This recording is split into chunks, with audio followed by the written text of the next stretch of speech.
nice one to settle into. So I'm just gonna kind of, let it marinate for a little bit, let some people get in here, because I really want to lay this down, man. I'm hoping Doomy's out there right now, because man, this is gonna be a noteworthy one, right? I got my coffee, I got YouTube stream already going, got TikTok already going. Let's make sure my live is going on here and what this is looking like. Always takes YouTube like a minute before it's like, yeah, there it is. Now I'm live. Okay. I gotta monitor my chats. Like, I feel like there's a more efficient way to be monitoring my chats, but I don't know what it is.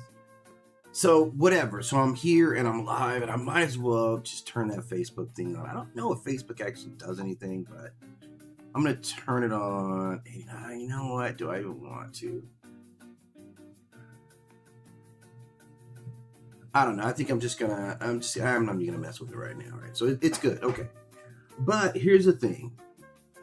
I wanted to talk about the House of Dragons and focus on the dragons. Like, actually focus on the dragons. Because I don't think there's been enough actual conversation about what these dragons actually do.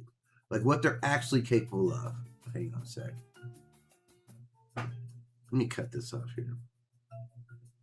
I don't want that causing any interference later, right? Okay.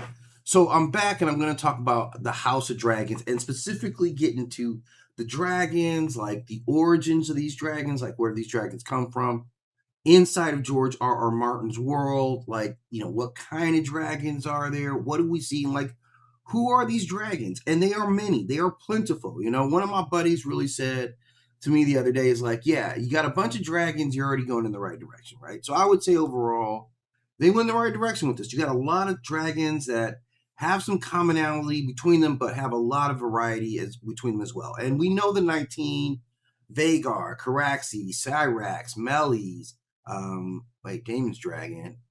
Oh, that was the other dragon. Dreamfyre, Sunfyre, Targaryen, Vermax, Arrax, Arrax, Stormcloud, Seasmoke, Grey Ghost, Sheepstealer, who we just saw live and direct, Morgul, Drogon, the Cannibal, and the Grey Girl, right? So you have a nice bevy of dragons. You got like 19 dragons overall, right? And that's doing some work on dragons, man. That's doing some work, considering that each one of these dragons has their own freaking personality, right? Like, they all kind of move in different directions. They all kind of have now they have some similarities, right? And we'll get into these. Now the notables among these is that Vhagar is first always. This is Aemon's dragon. And he's the largest living dragon. And the thing that's significant about that is these dragons continue to age their entire life. So the older they are, they will often be massive. So that's kind of the reward for getting old, is that you get bigger and more likely to live. So it's going to be really tough. Then, of course, Caraxes, this is Daemon's dragon, and this is called the Blood Wyrm. And this is like one of the most aggressive, like, fighting. This is he's considered like the perfect fighting dragon, which goes along with Daemon himself, right?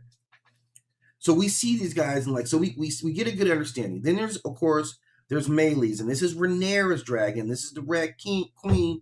This is one of the fastest dragons. Like, you're gonna notice, she's one of the fastest dragons out there, man. Like, she can't be touched. Now, Dreamfyre, right? That is Dreamfyre. Dreamfyre is Helena's dragon. Now, this is an old female dragon, and the thing about it is, like, they really kind of fit, because she's not an aggressive dragon, right? Like, let's remember that about her. Dreamfyre is very, like, connected. Thank you, Ray. So that's Dreamfyre. And then you get to Vermax. Now, that's Jaxie's dragon, who we just saw. Spoiler alert, I know you watched the first episode by now, so it's not a spoiler alert, right? So we know he's dead, right? So, that was a dragon that we lost, and like that, it was a small dragon. Then, of course, there's Caraxes. There is Moondragon, who's one of my favorite. Where's Moondragon up here, man? Where is Moondragon? Oh, somehow I left Moondragon out of here. Moondragon is like, that is the dragon of Baela Targaryen. Like, she's super fast. She's nice in the battle. We saw her on display in the most recent, in episode 1. So we got a lot with like dragons. You got Seasmoke, right? This is a silver dragon that later comes in. Like Sea Dragon is Seasmoke is going to be relevant, like mad relevant. The Sea Snake, you have Seasmoke, right? And then you got Silverwing. So you got a whole like list of them down there. Everybody's up. Grey Ghost is a wild dragon. Drogon is at this point there's not. This is Drogon.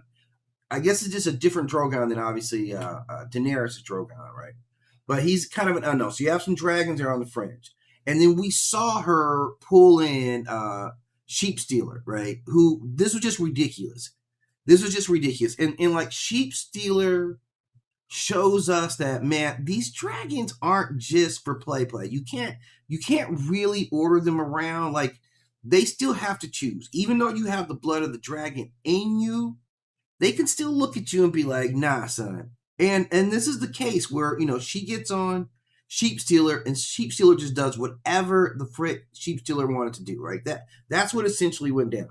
You were telling Sheepstealer stuff, and it wasn't like he didn't hear you, right? It wasn't like he couldn't hear you. He was just like, nah, I'm not doing it, right? So this is kind of how we got to look at these dragons. Like, we know about their level of intelligence, and it's pretty good. Like, I'm going to talk about them as a species here as well, right? I am going to do that, but overall, like, we see there's a level of intelligence that has to be respected. They know what they're doing. They have agency. They decide when they want to partner up with somebody, and they decide when they don't. So out of this list here of 19, we got some powerhouse dragons here, talking about some of the fastest that we've seen from Westeros, and some of the largest that we've seen from Westeros. And I'm telling you guys, my favorites on this list, like I don't like Vhagar. Like, Vhagar just seems like he's big and he's old, and maybe because he's rolling with Aemon, that I really don't like him. But obviously he's a gray, a dark gray Caraxes. So you see a lot of even like color separation among this dragon, because it's one species, and we'll talk about that, right? But you see like a lot of color variations between them. That's one thing that they're capable of, like grays, reds, greens, like blue, like they run the whole gamut, even though they're all the same, and they all sling fire. So for every single one of them, like, but you get like, you get like the different looks between them. Like, even up close, man, like Sheepstealer, man, like Sheepstealer look like a monster, man, to me. Like, some of them, Sheepstealer and Vhagar kind of look more like monsters to me, if I was really looking at, the mythology of it, right? But this is like a nice set. Like, this is a well thought out bevy of dragons. And there's even some that are kind of on the fringe, like Cannibal, where they got that name, and Grey Girl. So you got a couple of wild Grey Girl. You got a couple of wild dragons that are out there, right?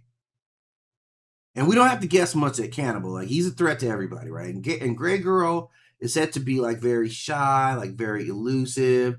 And then it sounds like there's some unhatched eggs that are also around there, right? So there's 17 like dragons that are listed, 17 hatched. There's a couple of unhatched. There are a couple of bonds by fire. There's, this is all power. This is all legacy. All these dragons are very important. Like, whether they're controlled and tamed or not, it's kind of the central point with these dragons. But Vhagar is definitely the biggest one. And I don't know that means that Caraxes can't deal with him. I don't know that, because Caraxes is, right now the dominant. Like, he's really the representation of Daemon, and I think he might have the speed and the agility and like the instincts to take down the big one. And then he's kind of reigning. Like, I think Caraxes would love to do that, man. To be really, really honest, these dragons don't seem like they have really a bond to them. So all these dragons right here, like I said, you get the gamut on these dragons. Some of them are cool. Some of them have bonded with people. Some of them are rogue. All their intelligence is relatively the same. That's what we can say about these dragons, okay?